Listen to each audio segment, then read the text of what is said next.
This night for supper, I fixed Instant Pot creamy shells and pasta. The first thing that I did was turn my Instant Pot on to the saute setting, and I waited for the display to turn to hot. And then I added some olive oil and onions to the Instant Pot and cooked it until they was slightly soft. I found this recipe on Pinterest, so I will link it below in case you want to see the exact amounts of every ingredient. I then added my ground beef to my Instant Pot.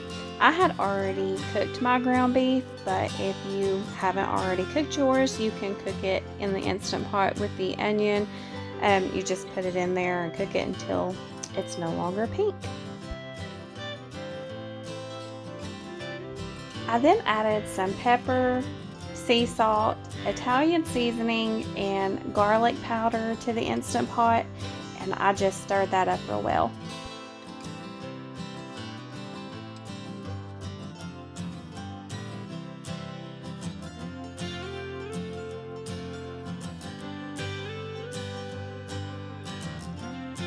After I had stirred that up real well, I hit cancel on my Instant Pot so it would turn it off. I then added my shells over top of my ground beef mixture, and then I added my marinara sauce and water over top of that. You do not stir that, but then you press lightly with a spatula down to make sure the pasta is completely covered with the sauce and the water. I then placed my lid on my Instant Pot, and I made sure that the vent was set to the sealing position, and then I hit pressure cook and cooked it for 6 minutes. The next time I cook it, I'll probably cook it for another minute just to make sure the pasta is good and tender. I then done a quick release and then removed my lid from my Instant Pot and stirred in some Parmesan cheese and some heavy whipping cream.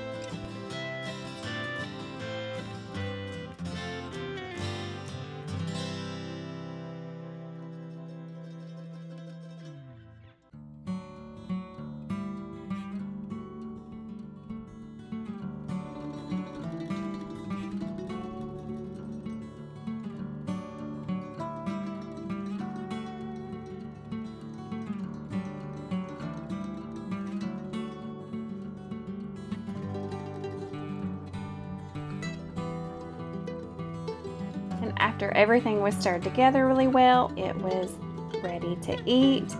And my family absolutely loved this meal. It was delicious, so I will definitely be fixing it again.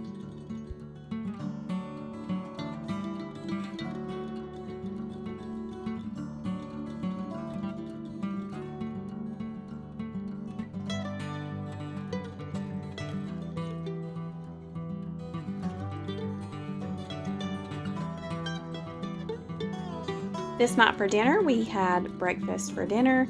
I started off by melting a stick of butter in my cast iron skillet for my gravy, and I also fixed our favorite Grand Southern Homestyle biscuits and some bacon. But for my gravy, I always, like I said, melt a stick of butter, and then I add a half a cup of flour to that whenever the butter is all melted, and I just kind of whisk that in real good till there's no clumps remaining and it's heated up a little bit. I started using butter years ago to make my gravy with. I used to use grease, and one day whenever I was making it, I got burnt really bad from the grease whenever I was making the gravy, and I said I would never use grease again, so I've always used butter. And we actually like the butter better because it gives the gravy a really good sweet taste. But then I add milk. I add a total of 5 cups of milk. I'm cooking for 6 people, so I double my original recipe for this.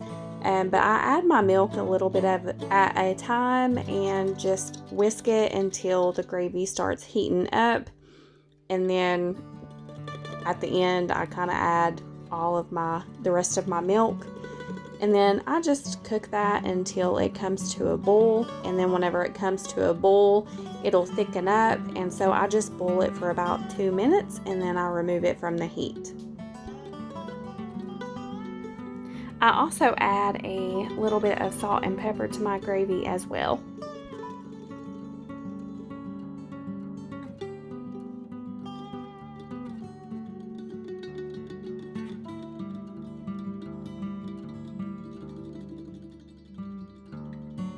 And then I just continuously whisk the gravy to make sure it doesn't get burnt on the bottom.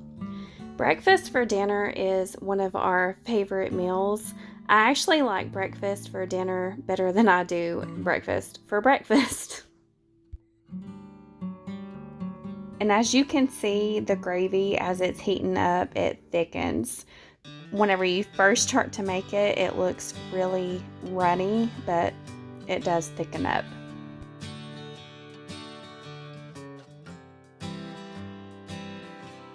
I also fixed some country ham to go with our meal, and whenever I fix country ham, I pour a little bit of Coke in a skillet and I'll let that heat up, and whenever it's all heated up, I then add my country ham and sprinkle on a little bit of brown sugar.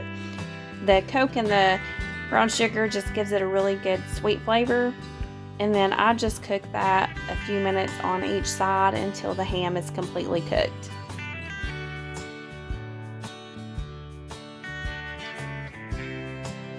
We also had some scrambled eggs and some eggs that was over easy. And here it is, all on my plate.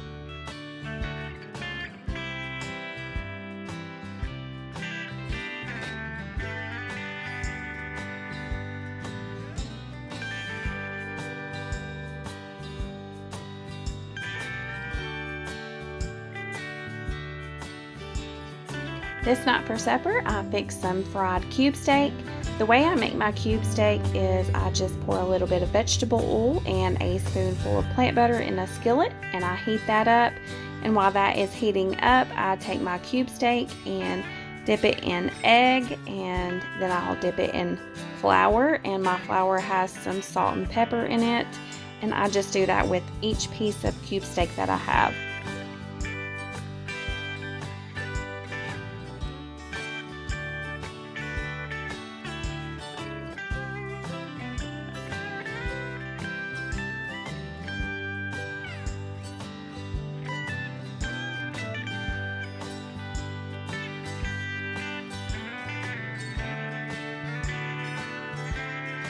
And whenever my oil and my butter is heated up, I just place my cube steak in my skillet, and I always am careful not to overcrowd so my steak will cook evenly. And I just cook it for a few minutes on each side just until it's nice and golden brown.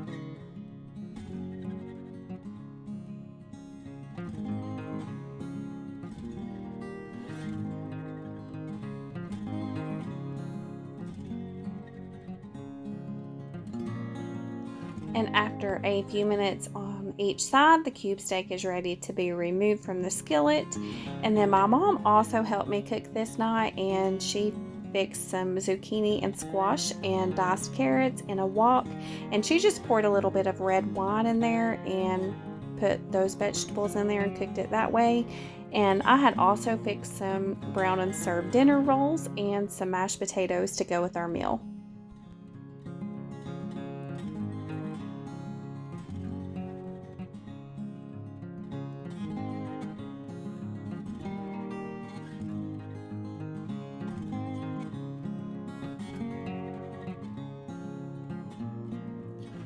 Tonight for supper, I'm going to fix some of these Great Value chicken strips. We've never had these before, but I've heard they're pretty good.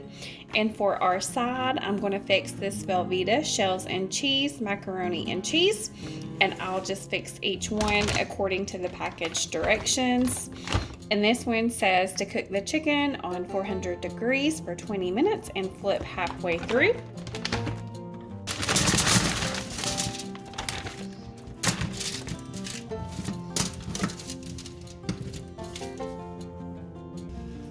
I also decided to go ahead and fix some of these Sister Schubert yeast rolls to have as a side as well.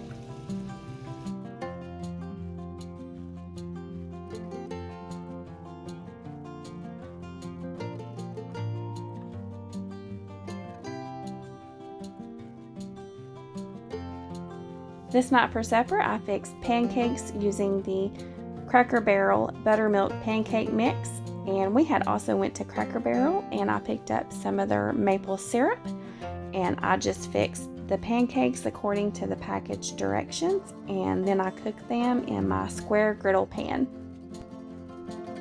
These pancakes are really good, and they do remind us of Cracker Barrel's pancakes, especially with their syrup. It tastes even better using their syrup. I always add just a little bit of plant butter to my griddle, and I'll let that heat up, and whenever it's heated up, I add my pancake mix and then flip it over, and after just a few minutes, the pancakes are done.